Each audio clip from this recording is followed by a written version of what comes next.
downing advanced assets like Rafale, targeting multiple bases including S-400s, and showcasing multi-domain warfare capabilities, Pakistan has displayed its capabilities and will to defend. We will never be intimidated nor coerced by your rhetoric and shall respond decisively beyond proportions to even a minor provocation without any qualms.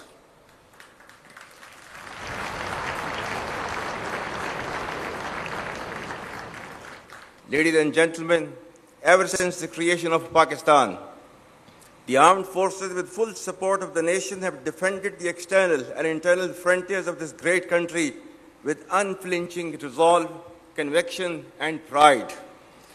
The most recent display of the spirit and resolve of the armed forces of Pakistan during Marka-e-Haq, Operation Bunyanu Marsoos, has further strengthened the trust and confidence of the people of Pakistan on the competence and far-reaching capabilities of its armed forces.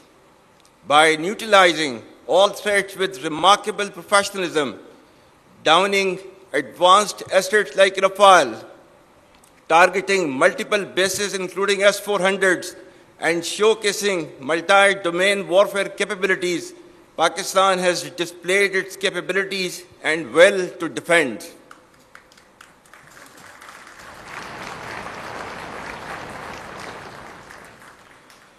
With Allah's blessings and binding national resolve, people of all hues and colors, age, gender, ethnicity, or creed stood firm and tall like a wall of steel, leading to a renewed spirit of patriotism and national fervor, which prevails across the length and breadth of Pakistan. Our collective success has re-energized and strengthened the proud and illustrious memories of our earlier successes. Pakistan once again came out victorious against a treacherous enemy marked by strategic blindness and naivety and filled with hubris and rhetoric about its misguided hegemonic ambitions. India's eagerness to adjudge culpability, evasion of neutral investigations, and staging self-created evidence was indicative of politicization of terrorism for vested interests of the ruling regime. Pakistan, on the other hand, gained deep respect and admiration of the people of Pakistan and international community because of the legitimacy and clear victory against a numerically superior adversary.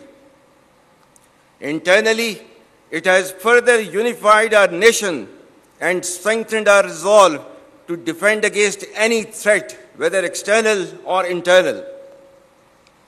It has reinforced the confidence, particularly amongst the youth, that the armed forces of Pakistan are an essential element of national power and trusted with the responsibility to protect the sovereignty and territorial integrity of the state.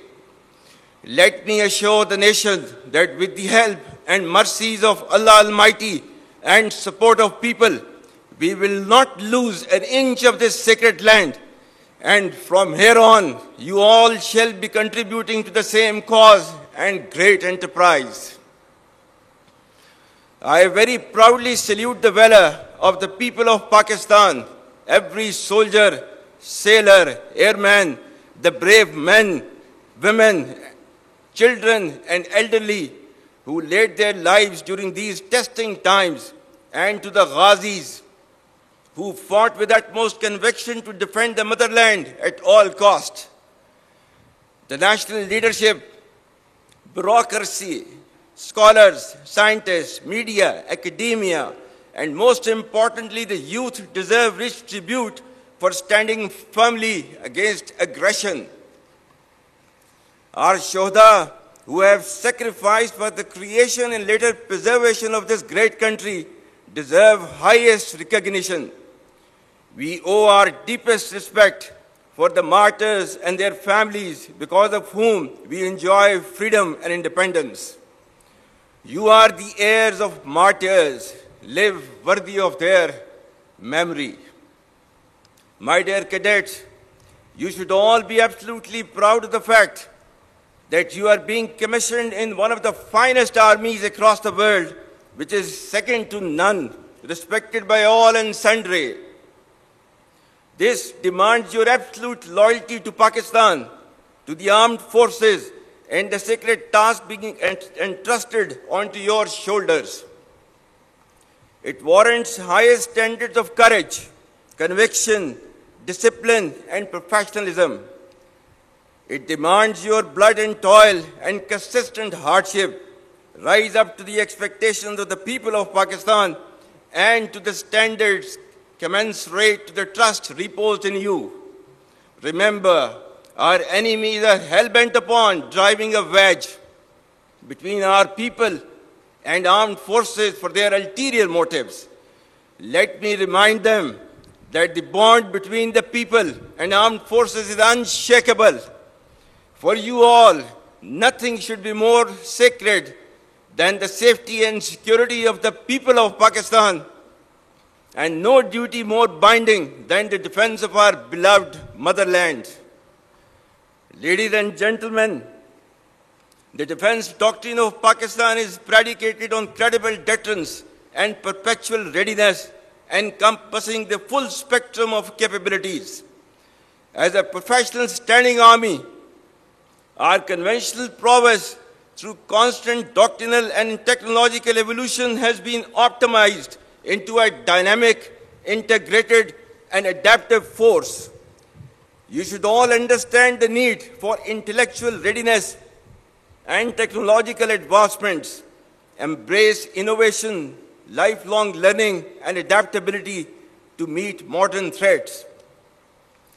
The battle-hardened army, which has fought for over 2 decades in the sub-conventional domain, has successfully displayed its capabilities in conventional domain as well by delivering a swift and decisive blow to the adversary. Should a fresh wave of hostilities be triggered, Pakistan would respond much beyond the expectations of the initiators.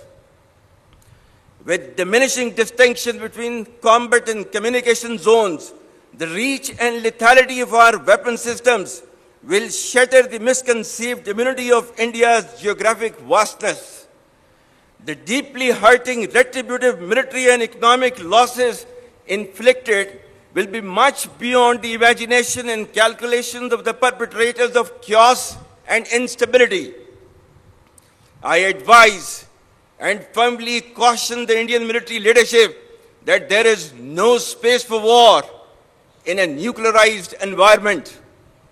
Settle the core issues with Pakistan as per the international norms on the basis of equality and mutual respect. We will never be intimidated nor coerced by your rhetoric and shall respond decisively beyond proportions to even a minor provocation without any qualms.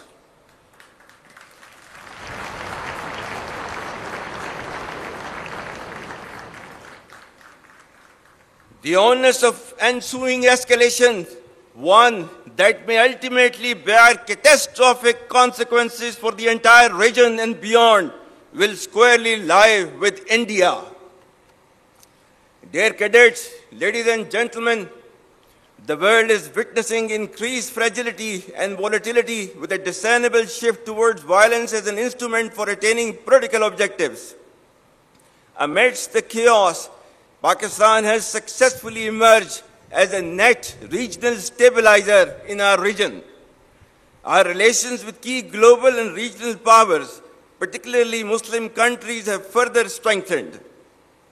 Pakistan has persistently proven to be a key contributor towards peace and stability in the region and beyond. Our armed forces contribute immensely to United Nations peacekeeping missions across the globe.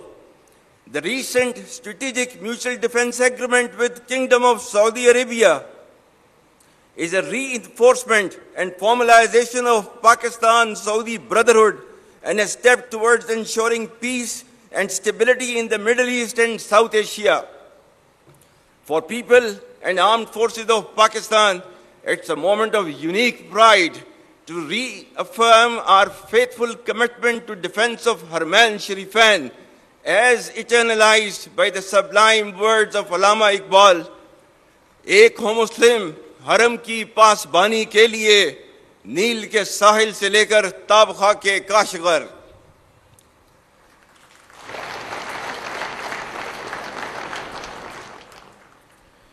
Pakistan has also made humble contributions towards peaceful steering of the negotiations with Iran. Our relations with all other Muslim countries are thriving at an exponential pace.